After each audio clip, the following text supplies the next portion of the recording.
میں تو امتی ہوں اے شاہ امم، کر دے میرے آقا اب نظر کرم، میں تو امتی ہوں۔ الحمدللہ رب العالمین والصلاة والسلام على محمد بن عبد الله الأمين وعلى آله وأصحابه أجمعين، أما بعد، قال الله تبارك وتعالى في القرآن المجيد: فأعوذ بالله من الشيطان الرجيم، بسم الله الرحمن الرحيم، وما أرسلناك إلا رحمة للعالمين، صدق اللہ العظیم۔ پیدا ہوئے تو باپ کا سایہ نہیں رہا، چلنے لگے تو ماں کا سایہ اٹھا لیا، سائے پسند نہ آئے پروردگار کو، بے سایہ کر دیا اس سایہ دار کو۔ محترم و مکرم اسٹیج پر جلوہ افروز اکابر علماء کرام، مسجد کے ذمہ داران، اور بڑی ہی عقیدت اور محبت سے عشق نبوی صلی اللہ علیہ وسلم سے سرشار ہو کر سیرت النبی صلی اللہ علیہ وسلم کے جلسے میں آنے والے بھائیوں اور دوستوں، جس ذات بابرکت اور جس عظیم ہستی کی زندگی کے عنوان سے آج کا یہ عظیم الشان جلسہ منعقد ہوا ہے، اس ذات بابرکت کا نام نامی، اسم گرامی محمد رسول اللہ صلی اللہ علیہ وآلہ وسلم ہے۔ اللہ تبارک و تعالیٰ نے جس طرح پاکیزہ، صاف، شفاف نسب آپ علیہ السلام کو عطا فرمایا، آپ سے پہلے کسی کو بھی ایسا عطا نہیں کیا تھا۔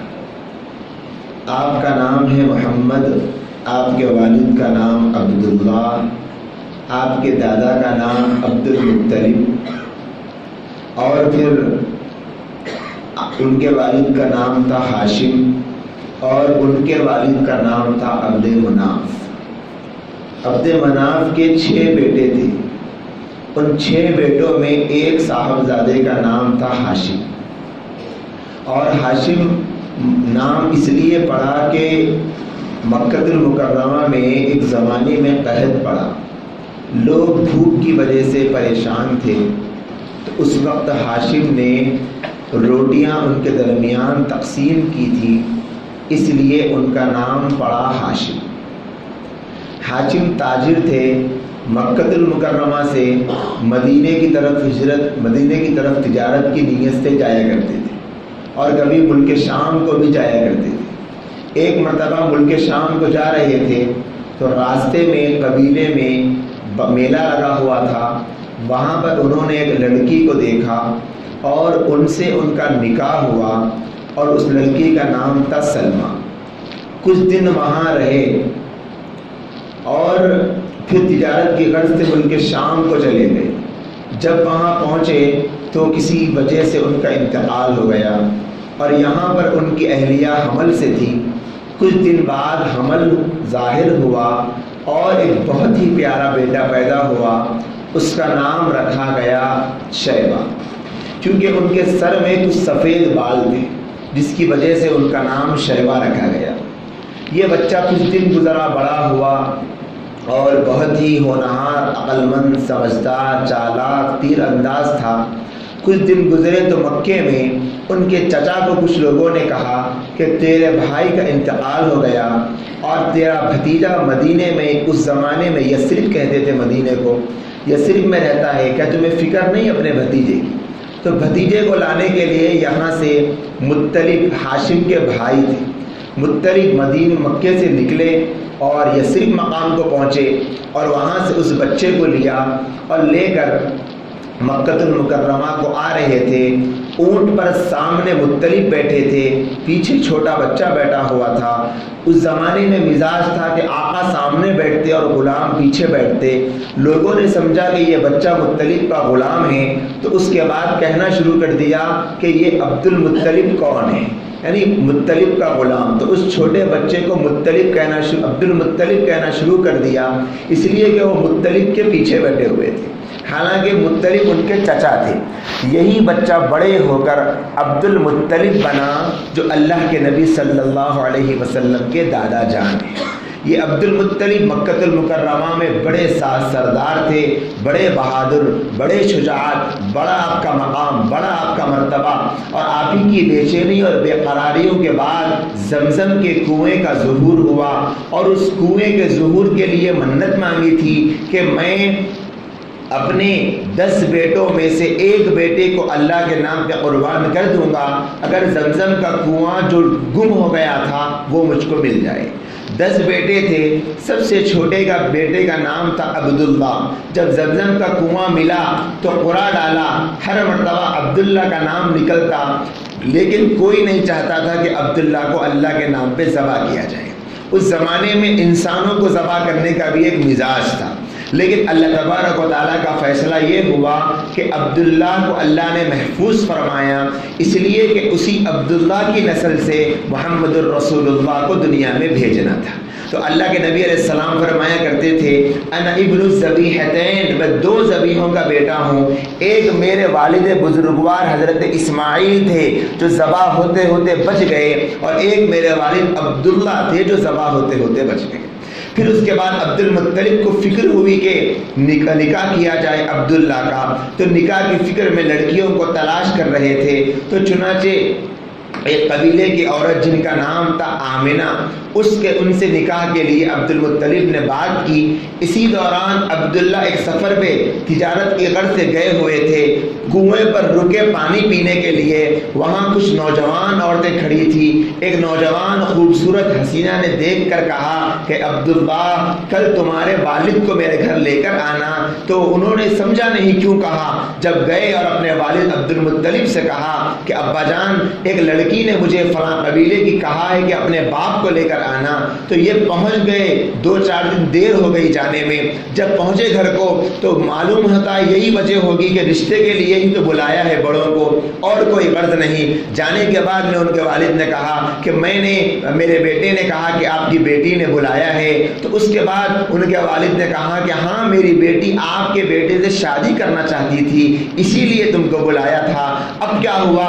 اندر سے عورت نے آواز دی اے عبداللہ، جس وقت تم آئے تھے میرے پاس کنویں پر پانی لینے کے لیے، میں نے تمہارے پیشانی میں ایک نور دیکھا تھا، ذرا مجھے بتاؤ تو صحیح کیا تمہارا نکاح ہو گیا ہے؟ تو کہنے لگے عبداللہ ہاں ابھی حال ہی میں میرا نکاح آمنہ سے ہوا ہے۔ تو اس عورت نے کہا جو نور میں نے تمہاری پیشانی میں دیکھا تھا، میں اس نور کو اپنے بدن میں منتقل کرنا چاہتی تھی، اسی لیے تم سے نکاح کرنے کا ارادہ تھا۔ اب وہ نور تمہاری پیشانی میں نظر نہیں آ رہا، اسی لیے میں تم سے نکاح نہیں کرنا چاہتی۔ اور وہ جو نور تھا وہ محمد عربی صلی اللہ علیہ وسلم تھے، جو بی بی آمنہ کے بدن میں منتقل ہو چکے تھے۔ اللہ تبارک و تعالیٰ نے ایسا سسٹم بنایا ہے دوستوں اللہ کے نبی کو دنیا میں بھیجنے کا کہ قیامت تک آنے والی انسانیت، بڑے سے بڑا سائنسداں، بڑے سے بڑا مفکر، دنیا کا بڑے سے بڑا ارب پتی کروڑ پتی، کوئی کسی ملک کا بادشاہ کوئی ہو جائے، لیکن نبی رحمت کے ساتھ اللہ کی جو اسپیشلٹی تھی وہ کبھی وہ محسوس نہیں کر پائے گا۔ اللہ کے نبی علیہ السلام کے بارے میں بی بی آمنہ فرماتی ہے جب میرے پیٹ میں محمد عربی کا حمل آیا تو مجھے ایک فرشتہ کہنے والا کہتا کہ اے بی بی آمنہ تمہارے پیٹ میں پوری انسانیت کا سب سے بہترین بچہ پل رہا ہے، اس کی حفاظت کرنا، جب یہ پیدا ہو جائے تو اس کا نام احمد رکھنا، یہ مشرق اور مغرب کا امام بنے گا اور یہ ساری انسانیت کے ہدایت کا سبب بنے گا۔ بی بی آمنہ فرماتی ہے کہ میں پانی لینے کے لیے کنویں پر جایا کرتی، عورتیں مجھ سے کہتی، سب عورتیں پانی لینے کے لیے ڈول ڈالتی اور ڈول سے پانی کو کھینچا کرتی، لیکن جب میں کنویں کے قریب جاتی تو پانی کو مجھے کھینچنے کی ضرورت نہیں پڑتی، نیچے کا پانی خود بخود اوپر آ جایا کرتا تھا۔ یہ بی بی آمنہ کے پیٹ میں رہنے کے وقت میں نبی رحمت صلی اللہ علیہ وسلم کی برکات کا ظہور ہے۔ آپ فرماتی ہیں عورتوں کو اس زمانے میں جو متلی ہوتی ہے، قے ہوتی ہے، طبیعت میں بے چینی ہوتی ہے، حمل کا بوجھ ہوتا ہے، فرماتی ہے میں نے کبھی حمل کا بوجھ محسوس نہیں کیا، مجھے پتہ ہی نہیں چلا کہ میں نے کسی لڑکے کو چنا ہے۔ اور آپ فرماتی ہے بعض علماء نے فرمایا کہ جس وقت اللہ کے نبی علیہ السلام آپ کے وطن مبارکہ میں تھے، جب زمین پر چلتی بی بی آمنہ فرماتی ہے مکے کی وہ سنگلاخ وادیاں جو پتھریلی ہوا کرتی تھی، جب میں زمین پر چلتی ایسا محسوس ہوتا کہ میں روئی کے گالوں پر چل رہی ہوں، اور جب میں چلتی تھی تو میں محسوس کرتی کہ جو درخت میرے سامنے لگے ہوئے ہیں وہ جھک کر مجھے سلام کر رہے ہیں۔ وہ کس کو سلام کر رہے ہیں؟ دونوں جہان کے سردار آقا نامدار صلی اللہ علیہ وآلہ وسلم کو۔ میرے بھائیوں، جس وقت اللہ تبارک و تعالیٰ نے اپنے محبوب کو دنیا میں بھیجنے کا فیصلہ فرمایا، اسی وقت سے برکات کا ظہور انسانیت کو بتلایا۔ کیوں؟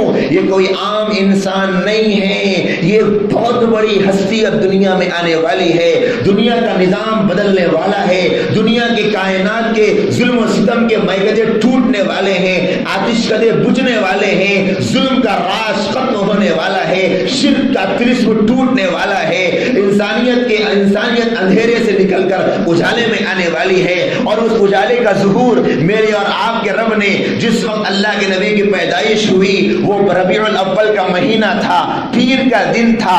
تاریخ کے سلسلے میں اکابر علماء بھی بیٹھے ہیں، اختلاف ہے، علماء نے کسی عالم نے جمہور نے 12 ربیع الاول کے قول کی وضاحت نہیں فرمائی ہے، 4 اقوال ملتے ہیں اللہ کے نبی کی پیدائش پر۔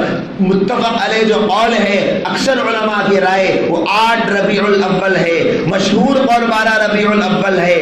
دن میں اختلاف نہیں، پیر کا دن تھا، مہینے میں اختلاف نہیں، ربیع الاول کا مہینہ تھا، وقت میں اختلاف نہیں، صبح صادق کا وقت تھا، لیکن جو تاریخ تھی اس تاریخ میں اختلاف ہے۔ میرے نبی کی پیدائش کا جب وقت آیا ہے، اللہ کے نبی علیہ السلام کے بارے میں بی بی آمنہ فرماتی ہے جس وقت تمہارے نبی کی پیدائش ہوئی ہے ایسا نور بی بی آمنہ کے وطن مبارکہ سے نکلا ہے جس سے مشرق و مغرب روشن ہو گئے۔ اللہ نے بتلایا اب روشنی کا سیلاب امڑنے والا ہے، اندھیروں کا خاتمہ ہونے والا ہے۔ رات میں پیدائش ہوئی صبح صادق کے موقع پر، اس میں کیا حکمت تھی کہ صبح صادق میں پیدائش کر کے اللہ نے ایک اشارہ دے دیا کہ اب صبح صادق میں جیسے رات کا اندھیرا ختم ہونے کے بعد دن کا اجالا آتا ہے، اب تک ظلم کا دور چل رہا تھا، اب نور کا دور آنے والا ہے، اب ہدایت کا دور آنے والا ہے، اب انصاف کا دور آنے والا ہے۔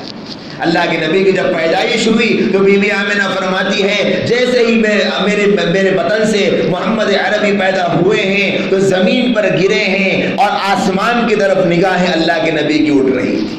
پیدا ہوتے ہی وحدت کا درس دیا کہ اللہ کی بندگی سے بڑی کوئی چیز نہیں ہے۔ جیسے ہی عبد المطلب کو پتا چلا اے عبد المطلب تمہارے یہاں بیٹا ہوا ہے، وہ خوشی سے پھولے نہیں سما رہے تھے، دوڑ کر گئے، بیٹے کو گود میں لیا، دیکھتے تو بس دیکھتے ہی رہ جاتے، اتنا پیارا بچہ کسی آنکھوں نے دیکھا ہی نہیں تھا۔ مکے میں لے کر گئے اور مکے میں لے جا کر ان کا نام رکھا اور فرمایا میرے بیٹے کا نام ہوگا محمد۔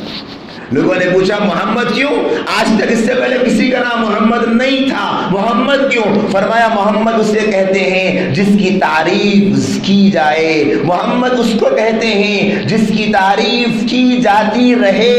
اب آپ 1440 سال کا کیلکولیشن کر کے دیکھ لیں، حضرات صحابہ سے پہلے خود قرآن نے اللہ کے نبی کی تعریف بیان کی، خود حدیث میں اللہ کے نبی نے اپنا مقام بیان فرمایا، خود صحابہ نے بیان فرمایا، تابعین نے بیان فرمایا، تابعین نے تعریف کی، تبع تابعین نے تعریف کی، صلحاء نے تعریف کی، اولیاء نے تعریف کی، محدثین نے تعریف کی، مفسرین نے تعریف کی، مجتہدین نے تعریف کی، سلف صالحین نے تعریف کی۔ اس زمانے سے آج تک اربوں کھربوں انسانوں نے نبی رحمت صلی اللہ علیہ وسلم کی تعریف لاکھوں کروڑوں اربوں کھربوں صفحات میں اور ان گنت حروفوں میں نبی علیہ السلام کی تعریف کرتے کرتے کرتے کرتے لائبریریوں کی لائبریریاں بھری جا چکی ہے، اور ہر عالم، ہر مقرر، ہر مصنف لکھنے کے بعد، بولنے کے بعد نبی کی زندگی پر 1500 صفحات پر لکھنے کے بعد بھی سیرت نگار کہتا ہے بعد از خدا بزرگ توئی، قصہ مختصر، میرے محبوب میری یہ طاقت نہیں ہے کہ میں تیری تعریف بیان کر پاؤں، میں تو یہ اس لیے لکھ رہا ہوں کل جب میرا رب قیامت کے دن کہے گا کھڑے ہو جاؤ وہ لوگ جنہوں نے میرے محبوب کی تعریف کی تھی، ان میں میرا نام آ جائے، لیکن میری کیا مجال کہ میں آپ کی تعریف کروں۔ اسی لیے محمد نام رکھا گیا جس کی تعریف 1500 سال سے کی جا رہی، 15000 سال بھی دنیا رہے گی تب بھی میرے محبوب کی تعریف کرتے کرتے کوئی نہیں تھکے گا۔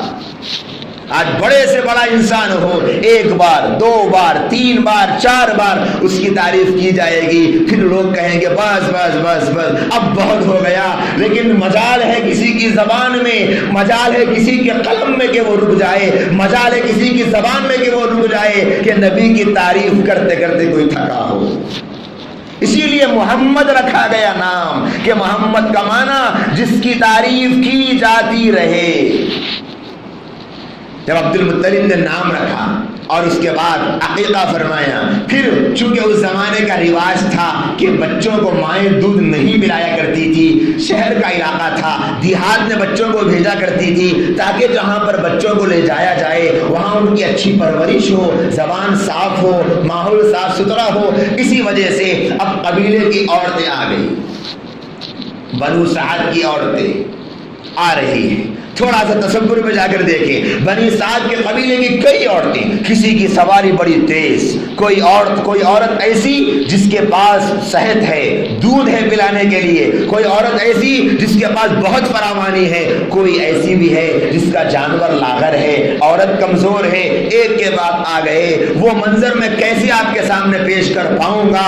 اللہ مجھے سمجھانے کی توفیق دے کہ میرے اور آپ کے محبوب نبی ریشمی سبز چادر میں لپٹے ہوئے ہیں۔ اللہ کے نبی علیہ السلام کے پاس ہر عورت آتی ہے، پوچھتی ہے کہ ان کا باپ زندہ ہے، کہتے کہ نہیں، 6 مہینے کی عمر میں جب ماں کے بطن میں تھے باپ کا انتقال ہو چکا تھا، کہا جاتا کہ یتیم ہے، عورت کہتی کہ چھوڑو جی، یتیم کو لے کے ہم کو کیا ملے گا۔ دودھ پلاتی تھی، ماں باپ خوش ہو کر کچھ معاوضہ دیتے تھے، دودھ کی فیس نہیں تھی، خوشی سے دے دیا کرتے تھے، چلو چھوڑو جی، یتیم سے کیا ملے گا۔ ایک عورت آئی آگے بڑھی، دوسری آئی آگے بڑھی، ذرا غور کر کے دیکھیں بی بی آمنہ کے دل پہ کیا گزر رہی ہوگی۔ ارے میرا لال، میرا اتنا پیارا بچہ ہے، اتنا کیوٹ میرا بیٹا ہے، لیکن کوئی عورت لینے کو تیار نہیں۔ دل میں بی بی آمنہ کتنا رو رہی تھی ہوگی، اے کاش اگر آج عبداللہ زندہ ہوتے تو میرے بچے کے ساتھ یہ سلوک نہ کیا جاتا۔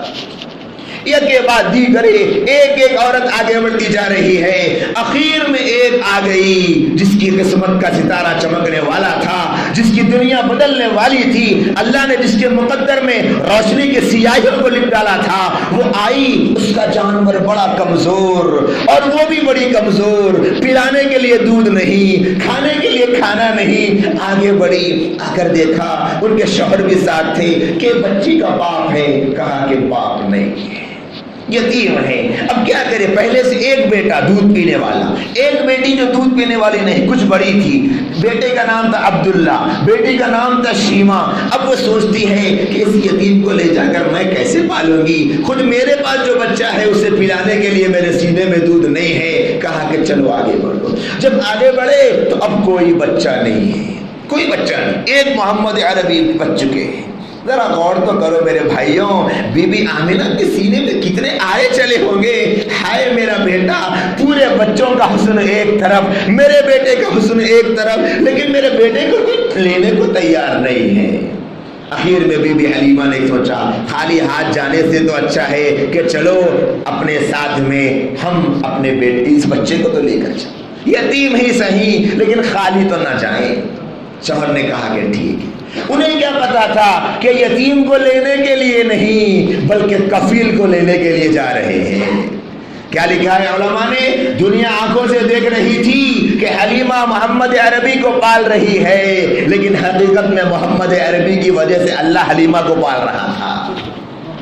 اب گئی حلیمہ کہ علماء نے کیا عجیب منظر لکھا ہے دوستوں کہ جیسے ہی اللہ کے نبی کو دیکھا آپ کے چہرے پہ سبز کپڑا تھا، کپڑا ہٹا، بی بی حلیمہ کہتی ہے مجھے اتنا پیارا لگا، میرا دل کر رہا تھا کہ بس دیکھتی ہی ٹھہر جاؤں، بچے کو گود نہیں نہ لوں۔ اب ذرا سوچے جب ایک نظر پڑنے والی حلیمہ کا یہ حال تھا تو پیدا کرنے والی آمنہ کا کیا حال تھا ہوگا؟ وہ کیسے بچے کو چھوڑنے پر آمادہ ہو گئی؟ بی بی حلیمہ نے کہا کہ میں اس بچے کو لینے کے لیے آئی ہوں۔ بی بی آمنہ نے بی بی حلیمہ کے ہاتھ میں بچے کو دیا۔ عبد المطلب نے پوچھا کہ اے حلیمہ، عبد المطلب پوچھا کہ اے عورت بتا تیرا نام کیا ہے؟ کہا کہ میرا نام ہے حلیمہ۔ ماں پوچھا کہ حلیمہ حلم سے مشتق ہے، معنی ہے بردباری، اچھا معنی ہے، تجھے قبیلہ کیا ہے؟ کہنے لگی سعد ہے۔ اچھا سعد کے معنی سعادت ہے، بڑا اچھا مطلب ہے۔ بی بی حلیمہ نے بچے کو لیا۔ اس کے بعد میں بی بی حلیمہ نے بی بی آمنہ سے پوچھا کہ اے بی بی آمنہ، آپ کا بچہ تو بڑا کیوٹ ہے، آپ کا بچہ تو بڑا پیارا ہے، آپ کا بچہ تو بڑا خوبصورت ہے، اتنا پیارا بچہ میں نے آج تک نہیں دیکھا۔ عبد المطلب نے سن کر کہا حلیمہ تو گاؤں کی رہنے والی ہے، تو نے گاؤں کے بچوں کو دیکھا ہوگا۔ بی بی آمنہ نے کہا آمنہ میں شہر میں رہنے والی ہوں، میں نے شہر میں ایسا بچہ نہیں دیکھا۔ عبد المطلب نے کہا حلیمہ تو گاؤں کے بچوں کی بات کر رہی ہے، آمنہ تم شہر کے بچے کی بات کر رہی ہو، میں تو شہر کے شہر پھر چکا ہوں، میں نے کسی شہر میں ایسے بچے کو نہیں دیکھا۔ اگر جبرائیل امین سے یہی سوال کر لیا جائے اے جبرائیل تو بتا میرے نبی کے بارے میں، جبرائیل بولے کہ حلیمہ تو نے گاؤں میں ایسا بچہ نہیں دیکھا، آمنہ تو نے شہر میں ایسا بچہ نہیں دیکھا، اور عبد المطلب تم تو چند شہر پھرتے ہو، تم نے چند شہروں میں ایسا بچہ نہیں دیکھا، میں پوری دنیا پھر چکا ہوں، میں نے پوری دنیا میں ایسا بچہ نہیں دیکھا۔ میرے بھائیوں اگر ہم بسط ادب و احترام پروردگار کے عالم کی دربار میں یہ عرضی پیش کرے کہ مولا آپ بھی کچھ فرما دیجیے اپنے محبوب کے بارے میں، تو مولا بھی یوں کہہ دے حلیمہ تو نے گاؤں میں ایسا بچہ نہیں دیکھا، آمنہ تو نے شہر میں ایسا بچہ نہیں دیکھا، اور عبد المطلب تو نے شہروں میں ایسا بچہ نہیں دیکھا، اور اے جبرائیل تو نے دنیا میں ایسا بچہ نہیں دیکھا۔ میں پروردگار عالم کہتا ہوں دونوں جہانوں میں نے ایسا بچہ آج تک بنایا ہی نہیں ہے۔ اتنا پیارا حسن میرے محبوب کا تھا، اتنا پیارا حسن میرے نبی کا تھا۔ اب بی بی حلیمہ اپنے شوہر کے ساتھ فرماتی ہے کہ رات کا وقت ہو گیا، کئی دن سے ہم لوگ فاقے میں تھے، کئی دن سے بھوکے تھے، میرا سینہ خشک تھا، پلانے کے لیے دودھ نہیں تھا۔ جیسے ہی محمد عربی کو میں نے گود میں لیا، سینے کو منہ لگایا، چھاتی دودھ سے بھر گئی۔ محمد عربی نے سیر ہو کر دودھ پیا، ان کے بھائی عبداللہ نے دودھ پیا، اور ہم نے بھی پیٹ بھر لیا۔ بی بی حلیمہ کہتی ہے کئی راتوں کے بعد وہ ایسی رات تھی جو ہم سکون سے گزار پائے۔ اب دن کا سورج طلوع ہوتا ہے، بی بی حلیمہ اور ان کی سہیلیاں جو واپسی کے موقع پہ بڑی تیز سواری کی وجہ سے ان سے آگے بڑھ رہی تھی۔ حلیمہ کہتی کہ رک جاؤ، کہتی کہ ہم نہیں رکیں گے، بچے چلے جائیں گے۔ اب دوسرا دن آسمان کی نگاہوں نے ایک اور منظر دیکھا کہ بی بی حلیمہ کی سواری ہے کہ اللہ کے نبی علیہ السلام کو گود میں ان کے شوہر لے کر بیٹھے ہیں، بی بی حلیمہ آگے بیٹھی، اونٹنی اٹھنے کو تیار، ان کے شوہر کو آگے بٹھایا گیا، بی بی حلیمہ پیچھے گود میں بچے کو لے کر بیٹھی، اونٹنی اٹھنے کو تیار۔ شوہر نے کہا حلیمہ یہ کوئی معمولی بچہ نہیں لگتا، ایسا لگتا ہے کہ اس اونٹنی کو اس کا رب اٹھنے نہیں دیتا، لہذا اونٹنی کے پیچھے شوہر کو بٹھایا، گود میں لے کر حلیمہ نے اللہ کے نبی کو آگے بٹھایا، اونٹنی کو اشارہ کیا تو اڑ گئی۔ اللہ بتلانا چاہتے تھے جو نبیوں کے امام ہوں گے، نبیوں کے سردار ہوں گے، وہ نبی کیسے کسی کے پیچھے ہو سکتے؟ جب آگے بیٹھ کر اونٹنی اٹھی ہے، بی بی حلیمہ کہتی ہے وہ اونٹنی جو مریل تھی ایسی تیز بھاگ رہی ہے، میری سہیلیاں کہتی کہ بی بی حلیمہ رک جا، حلیمہ کہتی ہے کہ اب میں نہیں رک سکتی۔ پوچھا حلیمہ کیا ہو گیا، اتنی تیزی سے کیسے بھاگ رہی، کیا تو نے سواری بدل لی؟ فرمایا کہ سواری تو نہیں بدلی لیکن سوار بدل گیا ہے۔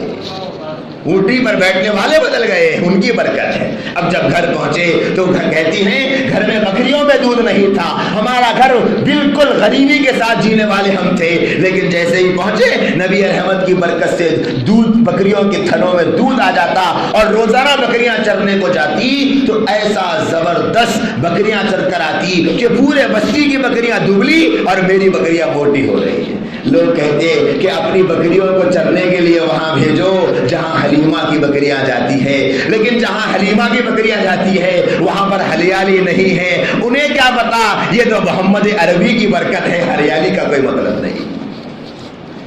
یہ اللہ کے نبی علیہ السلام کی پیدائش سے میرے دوستوں خصوصیات تھی۔ آپ کا مقام، آپ کا مرتبہ اللہ نے بچپن سے بتلایا، کیوں؟ تاکہ میرے محبوب کی امت جانے تمہارے نبی کا مقام نبوت کے ملنے کے بعد ہی نہیں، پیدائش سے پہلے سے ہے، یہ مقام ہم نے پہلے سے عطا کیا ہے۔ اور جب گھر پہنچے تو ان کی بہن تھی شیما جو بکریوں کو چرایا کرتی تھی اور جایا کرتی تھی۔ ایک دن اللہ کے نبی علیہ السلام کچھ بڑے ہوئے تو پوچھا کہ اے امی جان کہ میری بہن کہاں جاتی ہے؟ کہا کہ بکریاں چرانے جاتی ہے، میں بھی ساتھ میں جاؤں گا۔ ایک مرتبہ تو بھیجا، پھر بھیجنے سے انکار کر دیا تو شیما نے کہا کہ امی جان میرے بھائی کو میرے ساتھ بھیجیے، بکریاں بہت زیادہ ہے، میں ان کو بھگاتی ہوں، وہ مجھے بہت ستاتی ہے، لیکن ایک مرتبہ آپ نے میرے بھائی محمد کو میرے ساتھ بھیجا تھا تو میں نے دیکھا کہ میں چارہ ڈال دیتی ہوں، میرے بھائی کو گود میں لے کے بیٹھ جاتی ہوں، بکریاں جلدی جلدی چارہ چن لیتی ہے اور گول گھیرا بنا کر میرے بھائی کو گھورتی کھڑی ہو جاتی ہے۔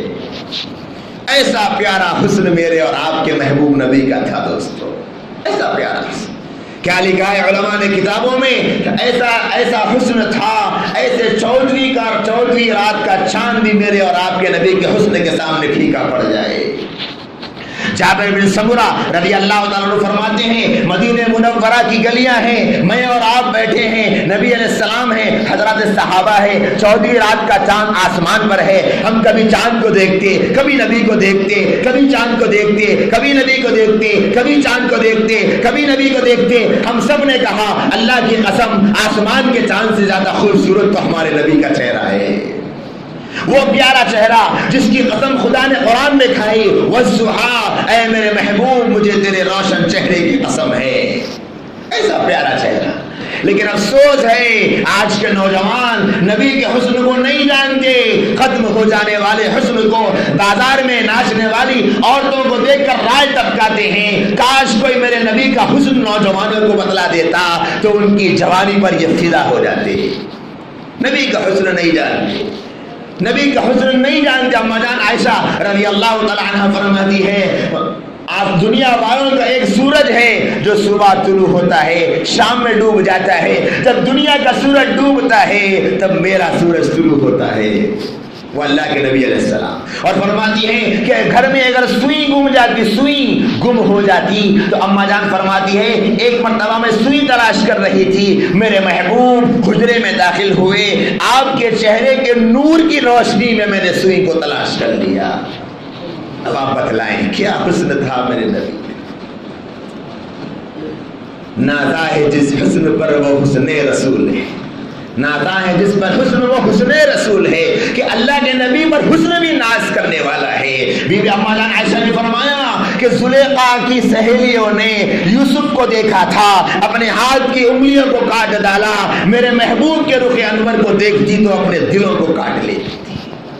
میرے بھائیوں ایسا مبارک نبی، ایسا پیارا نبی، ایسا حسین و جمیل نبی اللہ نے مجھے اور آپ کو عطا فرمایا تھا۔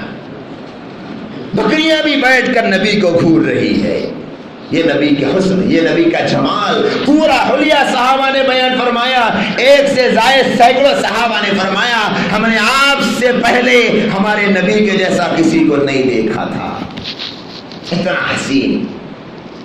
پوری دنیا میں اور آپ آج جو لوگ زندہ ہیں ان کی بھی ہم لوگ سر کے بالوں سے لے کر پیر کے ناخن تک کوئی حلیہ نہیں بیان کر سکتا۔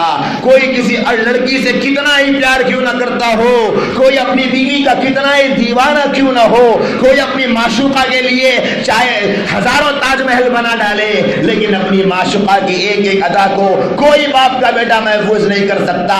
صحابہ نے نبی کی ایک ایک ادا کو محفوظ کیا ہے۔ نبی کے بال گنجان بال بال تھے، ایک مانگنے کا بال کا طریقہ کان کی لو تک آتے تھے بال، ایک بال مونڈے تک آتے تھے، ایک مانگ درمیانی نکالا کرتے تھے۔ میرے نبی کی پیشانی چوڑی تھی، میرے نبی کے کان بڑے تھے، میرے نبی کی ابرو بالکل باریک لیکن بالکل سیاہ تھی، میرے نبی کی پلکیں لمبی لمبی تھی، میرے نبی کی آنکھیں ایسی خوبصورت دیدہ کہ بالکل سیاہ، اور یہ سفیدی ہوتی ہے، وہ سفیدی میں کالے ڈورے، ایسا محسوس ہوتا تھا کسی بنانے والے نے خاص طور پر بنایا ہے۔ میرے نبی کی ناک ایسی تھی کہ لمبی، دور سے بڑی حسین نظر آتی تھی، اور میرے نبی کے ہونٹ گلاب کی پتیوں کی طرح تھے، میرے نبی کے گال روئی کے گالوں کی طرح تھے، میرے نبی کے دانت بالکل مضبوط تھے، میرے نبی کی داڑھی بالکل گھنی تھی، سینے تک آیا کرتی تھی، میرے نبی کے بازو بڑے مضبوط تھے، یہ جو ہڈیاں ہوتی ہے یہ بڑی دمدار اور بڑی تھی، یہ جو انگلیاں ہوتی ہیں اس کے پورے کشادہ تھے، ہتھیلی پھیلی ہوئی تھی، بازو بڑے مضبوط تھے، سینہ بڑا کشادہ تھا۔ میرے نبی کے ہاتھ پیر جب چلتے تھے نبی لڑکیوں کی طرح نہیں قدم کو جما کر چلتے تھے، جب کسی جگہ سے چلتے ایسا محسوس ہوتا کہ بلندی سے نیچے کی طرف آ رہے ہیں، جب لمبے سے لمبے آدمی کے درمیان کھڑے ہوتے سب میں لمبے نظر آتے، کسی پستقت کے ساتھ کھڑے ہوتے برابر نظر آتے، یہ میرے نبی کا معجزہ تھا۔ میرے نبی کی ایک ایک ادا جب بات فرماتے کوئی ادھر سے کہتا پورے اپنے چہرے کو نہیں پھیرتے، اپنے جسم کو پھیر دیتے تھے، کوئی ادھر سے آواز دیتا پورے جسم کو پھیر دیتے تھے، بات کو توجہ کے ساتھ سنا کرتے تھے۔ جب غصے میں آتے تو دونوں ابروؤں کے درمیان ایک رگ تھی جو غصے کے وقت میں پھڑک جایا کرتی تھی، صحابہ دیکھ کر سمجھ جاتے کہ آج ہمارا نبی ناراض ہے۔ جب مسکراتے دندان مبارک سے ایک نور نکل کے دیوار پہ گرتا تھا۔ اللہ کے نبی صلی اللہ علیہ وسلم کا یہ مختصر سا حلیہ ہے جو صحابہ نے اس کتابوں میں بیان فرمایا ہے۔ اب بتاؤ میرے دوستو، کوئی مائکا لال ہو جس نے ایسا خوبصورت بچہ جنا ہو، وَأَحْسَنَ مِنْكَ لَمْ تَرَ قَطُّ عَيْنِي وَأَجْمَلَ مِنْكَ لَمْ تَلِدِ النِّسَاءُ خُلِقْتَ مُبَرَّأً مِنْ كُلِّ عَيْبٍ كَأَنَّكَ قَدْ خُلِقْتَ كَمَا تَشَاءُ۔ کیا فرمایا؟ حضرت حسان بن ثابت رضی اللہ تعالی عنہ نے نعت رسول کے تمام حدود کو کراس کر دیا، اب اس سے بڑھ کر کوئی نبی کی تعریف قیامت تک نہیں کر پائے گا۔ کیا فرمایا؟ وَأَحْسَنَ مِنْكَ لَمْ تَرَ قَطُّ عَيْنِي، میرے محبوب جیسا حسین میری نگاہوں نے کبھی نہیں دیکھا۔ وَأَجْمَلَ مِنْكَ لَمْ تَلِدِ النِّسَاءُ، ارے میری آنکھوں کا چھوڑیے، کسی ماں نے ایسا لال جنا ہی نہیں۔ وَأَجْمَلَ مِنْكَ لَمْ تَلِدِ النِّسَاءُ خُلِقْتَ مُبَرَّأً مِنْ كُلِّ عَيْبٍ، میرے نبی کو ہر عیب سے اللہ نے پاک فرمایا تھا۔ ہر عیب سے، انسان کے جسم میں تھوک ایک عیب ہوتا ہے، لیکن میرے نبی کا تھوک جو تھا وہ صحابہ اپنے جسموں میں ملا کرتے تھے، وہ آپ کا لعاب مبارک برکتوں سے پرنور تھا۔ واقعات بھرے پڑے ہیں کہ خندق کے اس میدان میں اللہ کے نبی علیہ السلام کا لعاب مبارک کھانے میں گرتا ہے تو 3000 لوگ اس کھانے کو کھا لیتے ہیں۔ جابر بن سمرہ فرماتے ہیں جو کھانا تھا ویسے ہی رہا، جو گوشت تھا ویسے ہی رہا، یہ میرے نبی کے لعاب کا حال ہے۔ ام سلمہ رضی اللہ، ام سلیم رضی اللہ تعالی عنہا ایک شیشی لیا کرتی تھی، نبی علیہ السلام جب سویا کرتے تھے تو آپ کا پسینے مبارک اس شیشی میں رکھ لیا کرتی تھی، جب کبھی خوشبو لگانا ہوتا اس کو لگا کر آپ کا پسینہ خوشبو کے طور پہ استعمال کیا کرتی تھی۔ یہ آپ کے پسینے کا حال تھا، اور آپ کے سلسلے میں حدیث میں لکھا ہے آپ کے فضلے کا، جہاں آپ پیشانہ اور پخانے سے فارغ ہوا کرتے تھے، اللہ کے نبی کی یہ شان کہ زمین میں وہ چیزیں ختم ہو جایا کرتی تھی، اللہ زمین میں باقی نہیں رکھتا، زمین اس کو جذب کر لیتی تھی، یہ نبی کی شان ہے۔ نبی کے خون کا یہ حال ہے کہ ایک صحابی نے نبی کا خون پی لیا، سب کے لیے اجازت نہیں ہے، خون حرام ہے، لیکن نبی نے فرمایا یہ اس کے لیے خصوصیت ہے۔ یہ فرمایا حسان بن ثابت نے خلقت مبرأ من کل عیب، ہر عیب سے میرا نبی پاک ہوا، پیدا ہوا، کیسے پیدا ہوا؟ کأنک قد خلقت کما تشاء، ایسے جیسے کہ میرے نبی نے خود اپنے آپ کو چاہ کر بنوایا ہو۔ اے میرے اللہ، میری ناک ایسے بنا، میرے کان ایسے بنا، ایسے میرے نبی نے اپنے آپ کو جیسے کہہ کر بنوا لیا ہو، اللہ نے آپ کو گویا ایسے پیدا فرمایا۔ اب ہے کوئی ایسی شان والا، ہے کوئی ایسی تعریف کرنے والا؟ لوگ میوزک کی جھنکار کو ملا کر کہتے ہیں کہ مجھ سے بڑا نعت کو کوئی ہے ہی نہیں۔ حسان بن ثابت کی نعت پڑھ لیتا تو 100 دن تک بستر سے نہیں اٹھتا، گانے ملا کر، میوزک ملا کر، جس میوزک کو میرا نبی پیروں تلے کچلنے آیا تھا اس میوزک کو ملا کر، ڈی جے لگا کر نوجوان کہتا ہے اس سے بڑی شاعری کوئی نہیں ہے۔ ارے بے وقوفو، حسان بن ثابت سے بڑا شاعر کوئی نہیں گزرا۔ حسان بن ثابت کی شاعری پر مہر نبوت ہے۔ نبی علیہ السلام دربار رسالت کو قائم کر کے حسان سے کہتے کہ حسان نعت رسول پڑھو، اللہ جبرائیل کے ذریعے تمہاری مدد کرے گا۔ ہے اس سے بڑا کوئی شاعر؟ آج ہم کو پتا کیا ہے نبی کی تعریف؟ آج فونوں میں گانوں کی ملی ہوئی آواز کی قوالیاں اور نعتیں رکھ کر آج کا مسلمان خوش ہے کہ میں نعت رسول سن رہا ہوں۔ جو میوزک اسلام میں حرام ہے اسی میوزک کو نعت کے ساتھ ملا کے لوگ خوش ہو رہے ہیں۔ تعریف تو اس کو کہتے ہیں۔ میرے بھائیوں، اللہ تبارک و تعالیٰ نے یہ حسن دیا تھا کہ بکریاں آپ کو کھڑے ہو کر دیکھتے رہتی۔ پھر کچھ دن گزرے، اللہ کے نبی صلی اللہ علیہ وسلم کو مکہ المکرمہ میں 2 سال ہو گئے، ایک بار لا کر چھوڑ دی تھی حضرت حلیمہ، لیکن دل نہیں چاہ رہا تھا چھوڑنا، دل نہیں چاہ رہا تھا۔ تو حلیمہ کے دل نہ چاہنے پر بی بی آمنہ نے کہا کہ لے کر جاؤ۔ وبا پھیل گئی مکے میں، پھر لایا، وقت مکمل ہو گیا۔ واقعہ پیشہ شرق صدر کا، میں تفصیل میں جانا نہیں چاہتا۔ جب 6 برس کی عمر ہوئی ہے، اللہ کے نبی 1.5 یا 2 برس اپنی ماں کے ساتھ رہے ہیں۔ اللہ کی کیا عجیب آزمائش ہے۔ آج ہم لوگ بڑے پریشان، تھوڑی مصیبت آ جائے بولے گے نعوذ باللہ، ایسے الفاظ زبان سے نکال لیتے ہیں کہ عامل صاحب مہیش ملا کے اللہ میاں کو اتنا پریشان جہاں جا رہا ہوں کام خراب ہو رہا، سورے کو ہاتھ لگا رہا ہوں مٹی بن جا رہا، جہاں ہاتھ ڈال رہا ہوں گھڑائی نکل رہا، کیا تو بھی ہو گیا کہ اللہ میاں کو میرے علاوہ کوئی ملا ہی نہیں کیا؟ میرے بھائیوں اور دوستوں، نبی صلی اللہ علیہ وسلم 6 برس کے ہوئے ہیں۔ بی بی آمنہ آپ کو لے کر مدینے کے جاتی ہے کہ چلو ابا کے قبر کی زیارت کر کے آئیں۔ اب وہاں جا کر بی بی آمنہ نے کیا کہا اور کیسے وہ ٹھہر کر روئی، نبی علیہ السلام فرماتے ہیں امی جان رو رہی تھی، آنکھوں سے آنسو جا رہے تھے، مجھے نہیں پتا تھا کیا کہہ رہی تھی، کم عمر تھے، لیکن ان کو روتا ہوا دیکھ کر میں بھی رو رہا تھا۔ 6 برس کی عمر بی بی آمنہ کر اللہ تبارک و تعالیٰ نے موت کا وقت طاری کر دیا اور بی بی آمنہ اس دنیا سے گزر پڑی۔ نبی علیہ السلام اپنی ماں کو پکڑ لیے کہ امی جان میں آپ کو چھوڑ کر نہیں جاؤں گا، میرے ابو تو پہلے سے نہیں، آپ کو چھوڑ دوں گا تو میں کیسے رہوں؟ لیکن ام ایمن انہوں نے کھینچا اور ساتھ لے کر مکہ المکرمہ کو پہنچی، اور آپ کے دادا جان عبد المطلب بڑے بے چین تھے کہ میری بہو آمنہ کا انتقال ہو گیا۔ اب اللہ کے نبی کی دیکھ بھال بڑے اچھے طریقے سے کرتے رہے۔ 2 سال کا وقت گزرا، 2 سال کا۔ آج ہم لوگ لاجک تلاش کرتے ہیں نا بھائی، کسی بھی چیز میں لاجک ہونی چاہیے۔ حد یہ ہے کہ ایک ریچارج کارڈ کے اوپر بھی اگر کوئی اسکیم آ جاتی ہے تو آج کا نوجوان لاجک ڈھونڈتا ہے تو کیوں فری دے رہا ہے، معلوم کرو بھائی، ذرا سوچنا چاہیے کہ اللہ کا لاجک کیا کہتی ہے عقل کہ بھائی ابھی تو امی جان کا انتقال ہوا، اب تو پوری دنیا نبی پر رحم کرنے کو تیار ہے نا بھائی۔ ہر کوئی بولے گا معصوم سا بچہ، ماں کا سایہ چلا گیا، ان سے بڑا قابل رحم تو کوئی نہیں، پیدا ہوئے تو باپ کا سایہ نہیں رہا، چلنے لگے تو ماں کا سایہ اٹھا لیا، اس سے بڑا قابل رحم کون ہوگا؟ معصوم بچہ۔ لیکن 8 برس کی عمر نبی کی ہوتی ہے، اللہ نے آپ کے دادا جان کو اپنے پاس بلا لیا۔ اب کیا بات، کیا سوال اور کیا جواب ہے ان نوجوانوں، ان بھائیوں کے پاس جو گھر کے حالات کی وجہ سے پریشان ہو کر اللہ سے مانگنا چھوڑ چکے ہیں مانگنا کہ مجھ سے بڑا پریشان تو کوئی ہے ہی نہیں۔ کیا ہے ان کے پاس جواب؟ اللہ کے نبی کے دکھ سے تو کسی کا دکھ بڑا نہیں ہے۔ بعض علماء نے کہا ہے جب دادا کا جنازہ اٹھ کر جا رہا تھا تو نبی رحمت 100 قدم دور پر اپنے دل میں اپنی زبان سے یہ کہتے ہوئے جا رہے تھے میرے ابو تو پہلے سے نہیں تھے، میری امی بھی چلی گئی، اب میرا دادا بھی چلا گیا، میں کس کے سہارے جیوں؟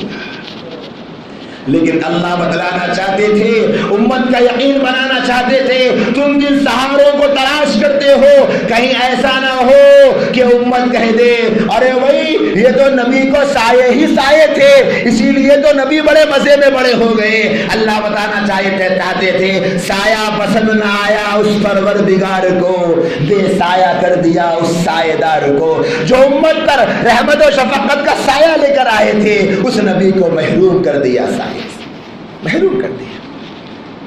8 برس کی عمر ہوئی، پھر آپ کے چچا ابو طالب کی کفالت میں اللہ کے نبی آ گئے۔ 2-3 برس عمر گزری، ابو طالب کا گھرانہ بڑا وسیع العیال تھے، وہ بڑے اولاد تھی، گھر بڑی تنگی سے چلتا تھا۔ تو نبی صلی اللہ علیہ وآلہ وسلم نے دیکھا، چچا سے کہا، چچا جان آپ بکریاں چرانے کے لیے جاتے ہیں، میں بھی بکریاں چرانا چاہتا ہوں، آپ کاروبار کرتے ہیں، میں بکریاں چرانا چاہتا ہوں تاکہ کچھ پیسے لا کر میں آپ کو دوں تاکہ آپ کا بوجھ ہلکا۔ چچا نے منع کیا، لیکن فرمایا کہ نہیں، میں چاہتا ہوں۔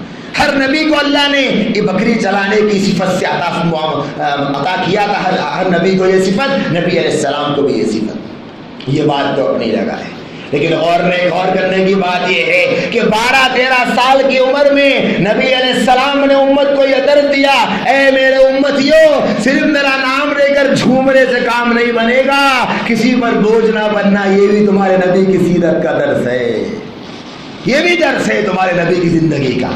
کسی پر بوجھ نہیں، میرے چچا کے اوپر میں کیوں بوجھ بنوں؟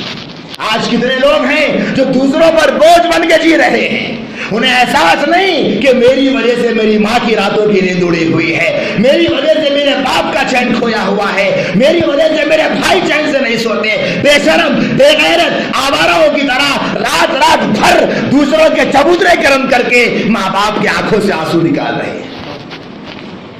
نبی کی زندگی کا درس، لگا جانی فدا، لگا مالی فدا، میرے آقا کی محبت میں میلاد کی ریالی میں جاؤں گا، لیکن نبی کے طریقے میں تو نہیں چلوں گا۔ یہی ہو گیا نا بھائی، یہی ہو گیا نا، ریالی کے لیے پورے تیار، اور فجر کی نماز کے لیے 9 نمبر کا گونتا اوڑھ کے سو رہے ہیں۔ نبی فرماتے ہیں قرۃ عینی فی الصلاۃ، میری آنکھوں کی ٹھنڈک تو نماز میں ہے۔ بولے کہ بالکل اللہ کے نبی، آپ کی آنکھوں کی ٹھنڈک نماز میں ہے، لیکن ہم آپ کو جلوس نکال کے خوش کر سکتے، نماز پڑھ کے خوش نہیں کر سکتے، جلوس نکال کے خوش کریں گے آپ کو، ہم آپ کو جھنڈے ہاتھ میں لے کے خوش کریں گے، ہم پیشانیوں پر پٹیاں باندھ کے خوش کریں گے، ہم عرش لگا کے خوش کریں گے۔ اور آپ نے فرمایا اپنے بوڑھوں کا ادب نہ کرے وہ ہم میں سے نہیں، ہم رات میں ڈی جے لگا کر بوڑھوں کی نیند حرام کر کے ہم آپ کو خوش کرنا چاہتے ہیں، لیکن ہم آپ کی بات سن کے خوش نہیں۔ آپ نے فرمایا جو ہمارے چھوٹوں پہ رحم نہ کرے وہ ہم میں سے نہیں ہے، ہم رات میں ڈی جے لگا کر معصوم بچوں کی نیندوں کو چمکتے ہوئے اٹھتا ہوا دیکھ سکتے ہیں، لیکن آپ کی بات سن کے ہم وہ کام نہیں چکتے۔ اور اگر کوئی بول دے کہ میں نوجوان بچے ایسا کر رہے ہیں، بڑوں کی نیند خراب، بچوں کا چین خراب، بولے گے اے کم وقت گستاخ رسول ہے۔ بالکل بھائی، آپ کا یہ کہنا اللہ کرے قبول ہو جائے، آپ کے گستاخ کہنے سے کچھ نہیں ہوگا، کل نبی کس کو کیا کہیں گے وہ دیکھنا۔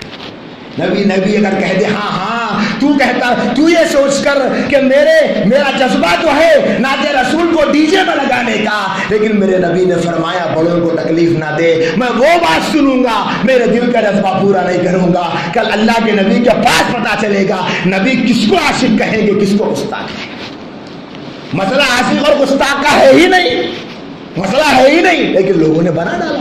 میرے بھائی، نبی کے میلاد پر خوشی بھی نبی کے بتائے ہوئے طریقے سے منانا ہے، نبی کے بتائے ہوئے طریقے سے منانا ہے۔ کہ آج جمعے کی نماز سب نے پڑھی کہ نبی نے فرمایا 2 رکعت پڑھو، 2 رکعت پڑھی، لیکن امام صاحب بولے کہ بھئی آج 11 ربیع الاول ہے، کل 12 ہے، اب آج جمعہ بڑا مبارک ہے، آج مسجد میں جلسہ بھی ہے، آج چلو ہم 3 رکعت پڑھا دیں گے، سب لوگ خوشی پڑھ لیں۔ ہفتے میں ایک بار نہیں، گئے سو ربیع الاول کو آئے سو مسلمان، آج آیا جمعے کو، پھر ایسے بھی ہے بہت سارے، اس کا بھی سینہ پھل جاتا، کیا امام صاحب کیا باتیں کر رہی تھی، جمعے کے 2 رکعت نماز میں پڑھا کے 3 رکعت پڑھاتے، دیواریں دکھ رہے، حملہ تمہارے کو بولے گا نہیں بولے گا، کیوں نہیں بولے گا، ہر کوئی بولے گا ہاں بھائی ایسا کیسا پڑھیں گی۔ ویسے ہی نبی کی پیدائش پر جیسے نبی خوش ہوئے، کیسے خوش ہوئے نبی؟ ایک صحابی نے پوچھا یا رسول اللہ آپ ہر پیر کو روزہ رکھتے ہیں، کیا وجہ ہے؟ فرمایا پیر کے دن میری پیدائش ہوئی تھی، اسی لیے میں پیر کو روزہ رکھ رہا ہوں۔ سمجھ میں آ رہی بات؟ کیا فرمایا اللہ کے نبی نے؟ پیر کے دن میری پیدائش ہوئی تھی، اس لیے میں پیر کو روزہ رکھتا ہوں۔ اب بتائیں ہندوستان کے کروڑوں مسلمانوں میں کتنے ایسے مسلمان ہیں جو میلاد النبی کے موقع پہ روزہ رکھنے والے ہیں؟ ہے نا بھائی، یہی ہے نا۔ اللہ کے نبی کیا فرماتے؟ میری پیدائش پیر کو ہوئی، اس لیے میں پیر کو روزہ رکھتا ہوں۔ چلو بھائی 12 ربیع الاول کو خوشی منا رہے ہیں نا، وہی خوشی ایسے مناؤ روزہ رکھ کر. کریں گے کوئی؟ بولے مول صاحب دیوانے ہو گئے، سر کا دکھ رہا، نہیں بات کر رہے روزہ رکھنے کی، آج تک ہم نہیں سنے بلکہ سنا رہے میرے بھائی. ہماری غلطی ہے جو ہم تاخیر سے سنا رہے، جس کی وجہ سے دوسرے لوگ غلط بات سنا چکے. اور آج بھائی مسلمان نوجوان سمجھ رہا ارے وہ سب نہیں ہے بھائی، نمازاں کیا ہے کہ سال بھر پڑھ سکتے ہیں، بیٹا پیدا ہوا تو خوش ہوتے کرتے، بابا کی برسی آئی تو کرتے کرتے، نبی کی برتھ ڈے نہیں کرتے، ایسا کہتا نہیں کرتے نبی کی برتھ ڈے. یہ حال ہو گیا میرے بھائی اور دوستو. بالکل جذبے کو 100 سلام ہے، 100 سلام ہے ان نوجوانوں کے ان جذبوں کو، لیکن راستوں کو روکنا، لوگوں کو تکلیف پہنچانا، اور کیا کام ہو رہا ہے ربیع الاول. ہم غور کر کے دیکھیں وہ نبی جو اتنی قربانیوں سے پیدا ہوئے تو باپ کا سایہ نہیں، ماں کا سایہ نہیں، دادا کا سایہ چلے گیا، بچپن میں ایسی قربانیاں دی، پھر جب آگے بڑھی تو تجارت کی. بچپن میں ابھی 16-18 برس کے تجارت کرنے کی، 25 برس میں دوسری مرتبہ گئے حضرت خدیجہ کے قافلے کو لے کر، پھر آپ کا نکاح ہوا. کیسا آپ کا سلوک. ایک نوجوان آیا، اس نے کہا کہ اے محمد آپ یہیں کھڑے رہو، میں ابھی جاؤں گا اور سامان لے کر آؤں. معاملہ تھا کچھ سامان یا پیسے کا. وہ چلا گیا. 1 دن گزرا، 2 دن گزرے، 3 دن گزرے، نبی علیہ السلام وہاں سے گزر رہے ہیں، نبی علیہ السلام کے سامنے سے وہ نوجوان گزر رہا ہے. نبی کو دیکھ کر کہتا ہے کہ اے محمد اب یہی کھڑے ہو. کہا کہ ہاں آپ نے کہا تھا ابھی آ رہا ہوں، تو کھڑا ہوا. 3 دن سے کھڑے ہو. ہاں 3 دن سے کھڑا. اور کیا فرمایا؟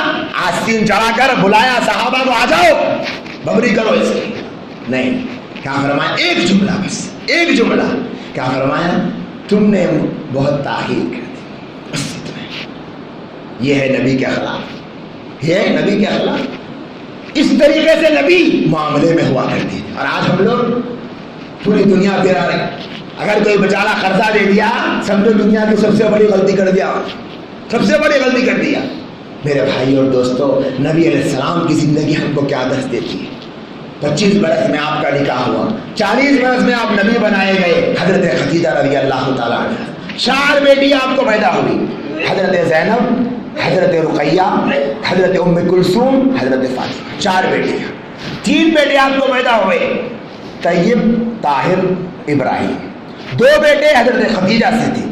کل ملا کر 4 بیٹیاں، 2 بیٹے نبی علیہ السلام کو حضرت خدیجہ کے بدن سے پیدا ہوئی، اور ایک ابراہیم ماریہ قبطیہ سے پیدا ہوئی. 4 بیٹیاں باحیات رہی، 2 بیٹے بچپن ہی میں انتقال کر گئے. حضرت ابراہیم کچھ بڑے ہوئے، اس کے بعد انتقال کر گئے. 4 بیٹیوں سے آپ کی نسل چلی ہے.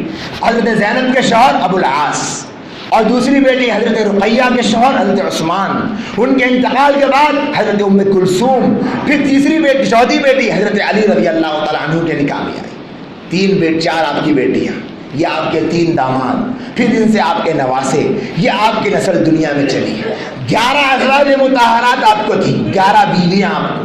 2 آپ کی زندگی میں انتقال کر گئے، 9 آپ کے انتقال کے وقت میں موجود تھی. یہ میرے نبی کی زندگی کا انتہائی مختصر خاکہ ہے، انتہائی مختصر.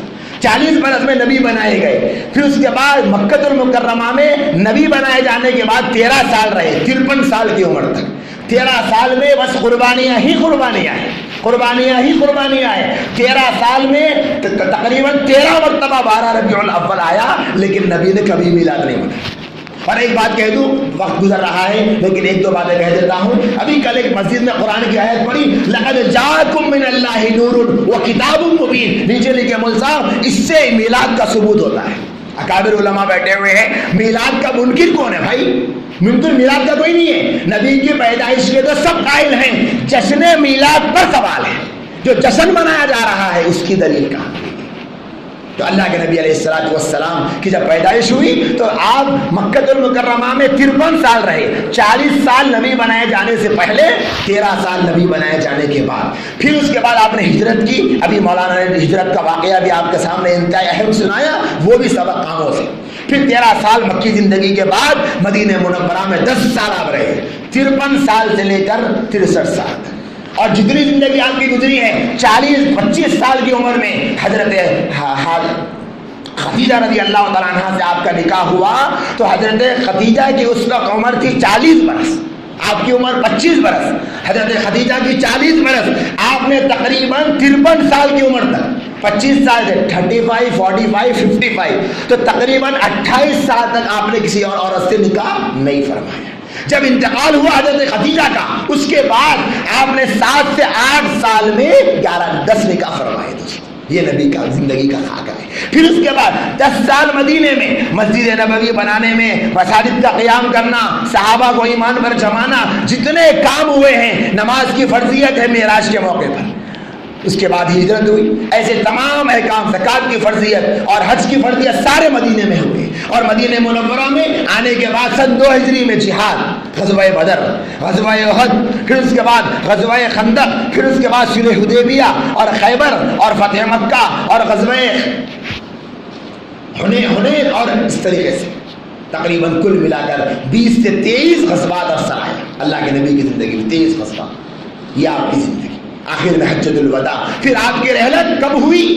ربیع الاول کا مہینہ، غور کریں، آپ ٹیلی کر کے دیکھیں، ربیع الاول کا مہینہ، پیر کا دن 12 ربیع الاول، یہ کنفرم ہے، یہ کنفرم ہے، نہ دن میں کوئی اختلاف، نہ تاریخ میں کوئی اختلاف، نہ مہینے میں کوئی اختلاف، ربیع الاول کا مہینہ سب ایگری ہے، پیر کا دن سب ایگری ہے، اور 12 ربیع الاول سب ایگری ہے، کوئی اختلاف نہیں کرتا۔ پیدائش کی تاریخ میں اختلاف ہے، وصال کی تاریخ میں کوئی اختلاف نہیں، 12 ربیع الاول ہی کو نبی علیہ السلام کا پیر کے دن شاش کے وقت میں، ہمارے وقت کے اعتبار سے 9:30 سے 10:30 کے بیچ میں آپ کا انتقال ہے، اللہ کے نبی علیہ السلام۔ یہ آپ کی زندگی کا انتہائی مختصر خاکہ ہے۔ ایک مقام پر اسی سیرت کو الحمدللہ میرے اللہ کے فضل سے اور اساتذہ کی دعاؤں سے اور ماں باپ کی شفقتوں سے 7 مہینے میں سیرت کو میں نے بیان کیا، پورے 7 مہینے میں، اور اسی سیرت کا خلاصہ انتہائی مختصر کر کے آپ کے سامنے آدھے سے پون گھنٹے میں آ چکا ہے، بس اس لیے کہ آج جلسہ سیرت النبی کے اس عنوان کا ہم حق ادا کرنے کی کوشش کریں۔ حق ادا کوئی نہیں کر سکتا، کوئی نہیں کر سکتا۔ کوشش کریں کہ میرے بھائی آئے ہیں نبی کی محبت میں تو کم سے کم بنیادی نبی کی زندگی کی باتیں تو سن کے جائیں۔ آج جو میلاد کر رہے ہیں، میں ان بھائیوں کا ادب کرتا ہوں، احترام کرتا ہوں، میرے بھائی ہیں، انہیں مجھ سے محبت ہے، لیکن میں یہ پوچھنا چاہتا ہوں، کسی ایک کو پکڑ کر پوچھو، بتا محمد الرسول اللہ کے باپ کا نام کیا ہے؟ دیکھ لے بتائے گا کیا؟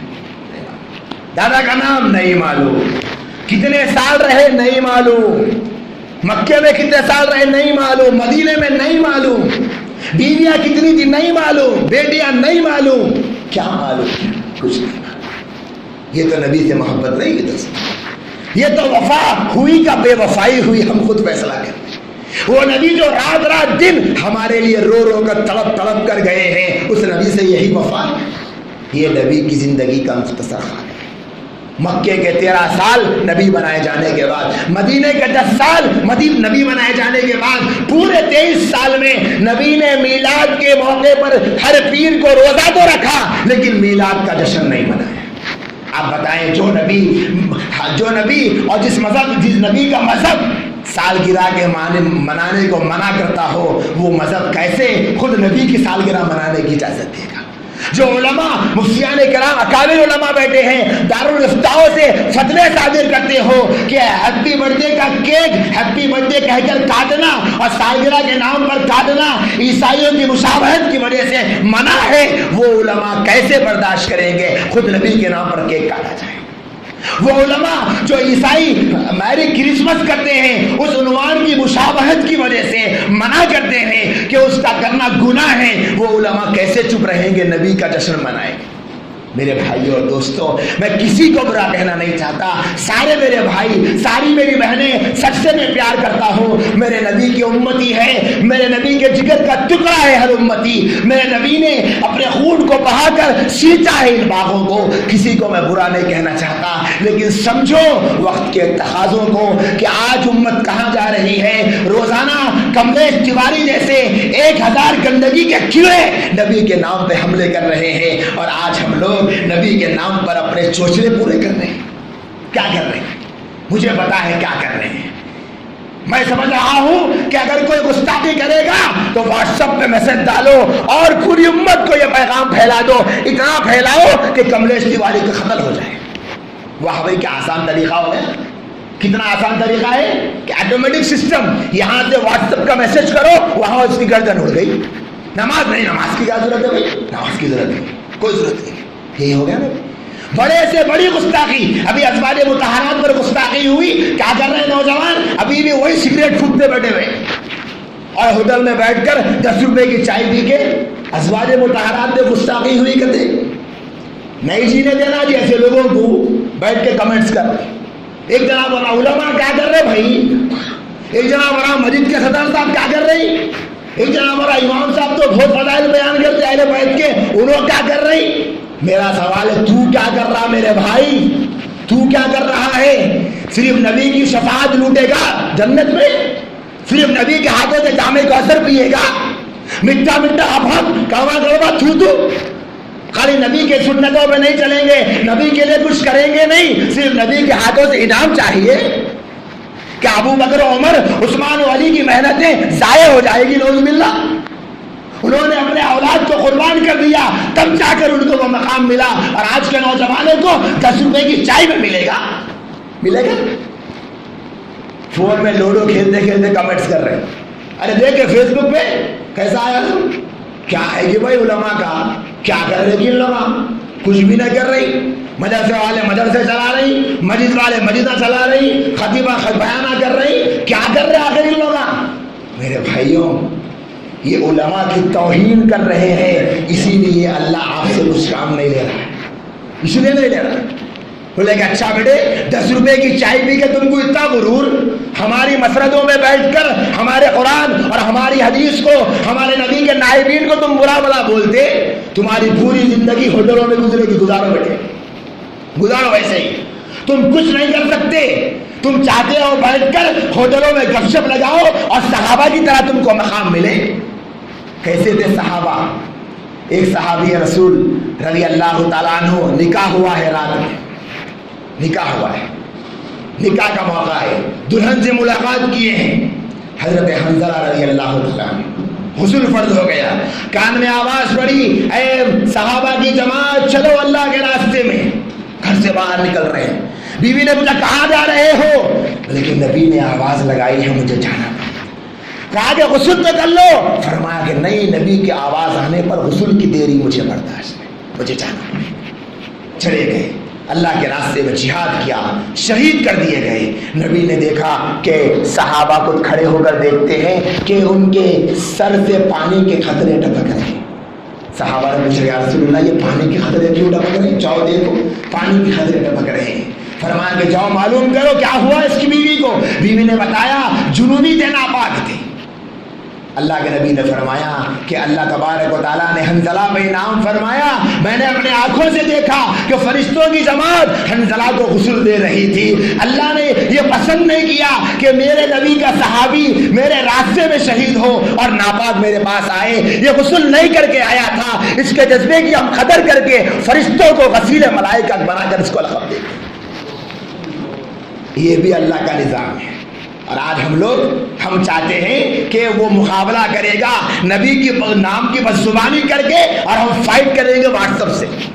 یہ حال ہو گیا نا بھائی، انہیں تیر پھینک کے مار رہا، ہم کنگر پھینک کے مار رہے، وہی حال ہو گیا۔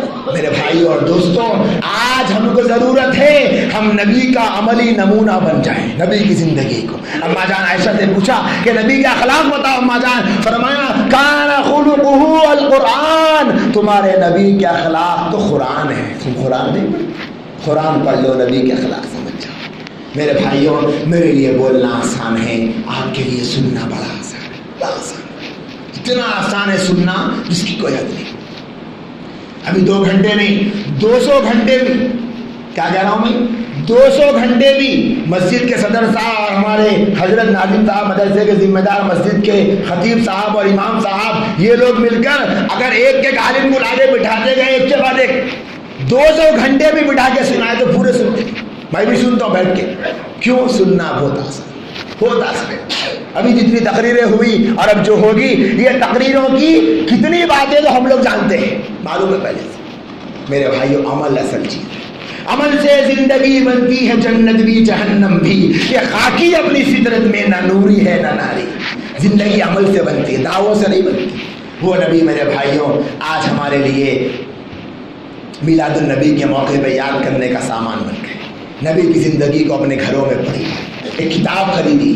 آج کل تو موبائل کس کے پاس نہیں ہے, اچھی نیتوں سے موبائل لیجیے. لوگ موبائل کسی لیے لے رہے ہیں, ارے کیا ہے کہ بھائی وہ چھوٹا فون رہا, 360 کی کوالٹی آ رہی, یوٹیوب پہ فلمیں صحیح دکھ رہی نہیں. اچھا لیے بڑا تو اس میں 1080 کی کوالٹی آتی اور HD کوالٹی میں فلم دیکھ سکتے. یہ نیت کرو میرے بھائی کہ اس لیے بڑا فون خریدوں گا, میرے نبی کی سیرت کی کتاب میں اس میں ڈاؤن لوڈ کر کے پڑھوں گا, نبی کے نام پر بیان سنوں گا, نبی کے نام پر میں مطالعہ کروں گا. روزانہ 1 صفحہ کم سے کم, روزانہ 1 صفحہ, زیادہ نہیں. چھوٹی چھوٹی کتابیں یہاں مسجد کے ماشاءاللہ اہل علم طبقہ ہے آپ کے پاس, پوچھے اکابر سے, رد کرے علماء سے کہ مولانا صاحب, امام صاحب, مجھے ایک ایسی کتاب بتا دو جو میں نبی کی زندگی میں روزانہ 1 صفحہ روزانہ. اگر ایسا ہوگا دوستوں, آنے والا 12 ربیع الاول یہ جو مجمع دیکھ رہے ہیں, یہ مسجد کا مریال گوڑا کافی نہیں ہوگا. کیوں؟ جب لوگوں کو شوق پیدا ہوگا نبی کی زندگی کے سننے کی. آج نہیں پتا نبی کی زندگی سمجھ رہے, ہاں بھائی جیسے ایک کرکٹر کی لائف ہے, جیسے ایک رائٹر کی لائف ہے, جیسے ایک ایکٹر کی لائف ہے, ویسی سمجھ رہے ہاں بھائی نبی کی بھی ایک زندگی ہے. نعوذ باللہ, ایسا نہیں. نبی کی زندگی الگ ہے, ایک الگ زندگی. کتنا سنو دل نہیں بھرے گا, کتنا بھی بولیے دل نہیں بھرے گا, وقت کم پڑے گا دل نہیں بھرے گا. کتنا سنے اتنی محبت بڑھتی چلی جائے گی. اسی لیے میرے بھائیوں ہم نبی کی محبت کو اپنے دل میں محسوس کریں. جیسا حضرت نے بھی بڑی شاندار اور نبی کے مقام اور مرتبے پر بڑی پرمنظر اور بہترین انداز میں ہمارے سامنے بصیرت افروز تعریف فرمائی, وہ بھی ہمارے لیے قیمتی موتیوں کی طرح ہے, اس کو بھی ہم اپنائیں. کتنا زبردست بات ہو رہی ہے. نبی کا مقام, نبی کا مرتبہ, نبی کی عصمت, نبی کی حیثیت کو ہم سمجھیں. اور میرے بھائیوں وہی نبی نے ہمارے لیے اپنے آپ کو بے چین کیا, بے قرار کیا. کتنا اس امت کے لیے تڑپتے رہے. بس ایک واقعہ سنا کر اپنی بات کو ختم کرتا ہوں کہ نبی علیہ السلام حجۃ الوداع کے موقع پر گئے ہیں حج میں. سارے صحابہ کا مجمع ہے, اونٹ کے اوپر کھڑے ہوئے اور اللہ کے نبی نے سارے مجمع کو کام میں کھڑے ہو کر اعلان کیا. بہت سارے اعلان کیے. صحابہ نبی کو دیکھ رہے, نبی صحابہ کو دیکھ رہے. کیوں؟ اللہ کے نبی کو پتا تھا یہ میرا آخری حج ہے, اتنے بڑے مجمع سے آخری ملاقات ہے. اور اللہ کے نبی تقریباً علماء کے اقوال کے اختلاف کے مطابق 5 سے 6 گھنٹے کا وقت اللہ کے نبی نے امت کے لیے دعائیں مانگی. امت کے لیے دعا کرتے کرتے کرتے روتے جا رہے. غروب کا وقت قریب آیا, جبرائیل آ گئے. یا رسول اللہ بس اپنے لیے مانگا, امت کے لیے مانگا, اپنے لیے کچھ نہیں مانگا. سسکتے ہوئے نواسوں کے لیے نہیں مانگا, بلکتی ہوئے بیٹیوں کے لیے نہیں مانگا, بجھے ہوئے چوروں کے لیے نہیں مانگا. فرمایا جبرائیل مجھے میری امت اتنی محبوب ہے, اللہ مجھے اور وقت دے گا تو میں وہ بھی امت کے لیے مانگوں گا. زندگی کا آخری وقت ہے. جبرائیل آ گئے. یا رسول اللہ ملک الموت آئے ہیں, اللہ آپ کو ان سے ملاقات کا مشتاق ہے, چلیے. جبرائیل سے پوچھا جبرائیل تم کیا کہتے ہو؟ فرمایا یا رسول اللہ آپ یہاں رہتے ہیں, بے چین و بے قرار رہتے ہیں, اللہ آپ کی ملاقات کا مشتاق ہے, چلیے اللہ سے ملاقات کے لیے. اللہ کے نبی نے کیا فرمایا؟ اے جبرائیل میرے بعد 18 سال کی عائشہ کا کیا ہوگا؟ جب نبی کا وصال ہوا اما جان کی عمر 18 برس تھی. نبی نے یہ نہیں پوچھا میری لختے جگر, میری نور نظر فاطمہ کا کیا ہوگا. نبی نے یہ نہیں پوچھا میرے پیارے دل کے ٹکڑے حسنین کا کیا ہوگا. نبی نے فرمایا اے جبرائیل پہلے یہ تو بتا کہ میری امت کا کیا. اگر میں میری امت کو چھوڑ کر چلا جاؤں تو بتا میری امت کا کیا ہوگا. فرمایا کہ نہیں یا رسول اللہ, اللہ سے پوچھ کر آ میرے بعد میری امت کے ساتھ کیا فرمائیں گے اور سلوک فرمائیں گے. جبرائیل اللہ سب جانتے ہیں. جبرائیل سے سوال کیا, جبرائیل آئے, فرمایا یا رسول اللہ اللہ فرماتے ہیں کہ آپ کی امت کے سارے امتیوں کو معاف کر دیں گے سوائے کبیرہ گناہ کرنے والوں کو. جبرائیل آ کر کہتے ہیں تو نبی علیہ السلام تڑپ گئے. فرمایا اے جبرائیل میری امت کے کبیرہ گناہ کرنے والے جہنم میں جائیں گے تو تمہارا نبی کیسے برداشت کرے؟ ان کو بھی برداشت نہیں کر سکتا. پھر گئے اور اللہ تبارک و تعالیٰ نے وعدہ فرمایا اے میرے محبوب الم نشرح لک صدرک ووضعنا عنك وزرك الذي انقض ظهرك ورفعنا لك ذكرك. اوپر کا سورہ غالباً والضحى والليل اذا سجى ما ودعك ربك وما قلى وللآخرة خير لك من الاولى ولسوف يعطيك ربك لترضى. ہم آپ کو اتنا دیں گے کہ آپ راضی ہو جائیں گے. بعض علماء نے اس کی وضاحت فرمائی, امت کی بخشش کا وعدہ فرمایا. جب اسرائیل روح نکال رہے تھے, اللہ کے نبی نے پوچھا, اے اسرائیل یہ جو تکلیف مجھے روح نکالنے کی ہو رہی ہے, کیا میری امتیوں کو بھی ایسے ہی تکلیف ہوئی؟ دیکھو نا میرے بھائی, انتقال کا وقت ہے, سامنے حضرت عائشہ آپ کی 9 بیویاں بیٹھی ہیں, اور آپ کی 2 بیٹیاں آپ کے سامنے بیٹھی ہیں, آپ کے نواسے بیٹھے ہیں, صحابہ ہیں, سب کچھ ہے, لیکن میرے اور آپ کے نبی بس مجھے اور آپ کو یاد کر. کیا پوچھا کہ اے جبرائیل, اے اسرائیل سے پوچھو یہ جو تکلیف مجھے ہو رہی کیا میری امت کو بھی ایسے ہی ہوئی؟ فرمایا کہ یا رسول اللہ یہ تو آپ کو بہت کم تکلیف ہو رہی ہے, آپ کی امتیوں کو تو آپ ان کے اعمال کے مطابق تکلیف. بعض کہنے والوں نے کہا میں نے یہ جملہ جو آگے کہہ رہا ہوں وہ نہیں پڑھا ہے, یہ کہا کہ نبی نے فرمایا اے اسرائیل ایک کام کر دے کہ پوری امت کے روح نکالنے کی جو تکلیف ہے وہ مجھ کو دے دے اور میری امت کو آسانی سے روح نکال دے. میرے بھائیوں اور دوستوں, جو نبی آج ہمارے لیے اجنبی بن چکے ہیں نعوذ باللہ, وہ نبی تو ہمارے لیے 23 سال تک کوئی رات چین سے نہیں سوئے, کوئی دن اطمینان سے نہیں کھائے, ہمیشہ امت کی فکر میں رہے. آج ہماری ذمہ داری بنتی ہے ہم نبی کے مقصد کو, نبی کے مشن کو, نبی کی تعلیم کو, نبی کی دعوت کو, نبی کی فکر کو لے کر اٹھے. ہر بھائی اپنے آپ پہ لازم کر لے کہ میں ہر سنت پہ عمل کروں گا, گھرانوں میں سنتوں کو زندہ کروں گا, نماز کی پابندی کروں گا, نبی کے دین کی حفاظت کروں گا. ہر بھائی یہ عزم و حوصلہ لے کر یہاں سے اٹھے تو ربیع الاول کے موقع کا یہ تحفہ ہوگا. نبی صلی اللہ علیہ وسلم کو ہماری طرف سے اللہ پاک سے دعا ہے, اللہ مجھے آپ کو پوری امت مسلمہ کو نبی صلی اللہ علیہ وسلم کے حقوق کو سمجھ کر ادا کرنے کی اور آپ سے عشق رسول کا صحیح حق ادا کرنے کی توفیق عطا فرمائیں. وآخر دعوانا ان الحمدللہ.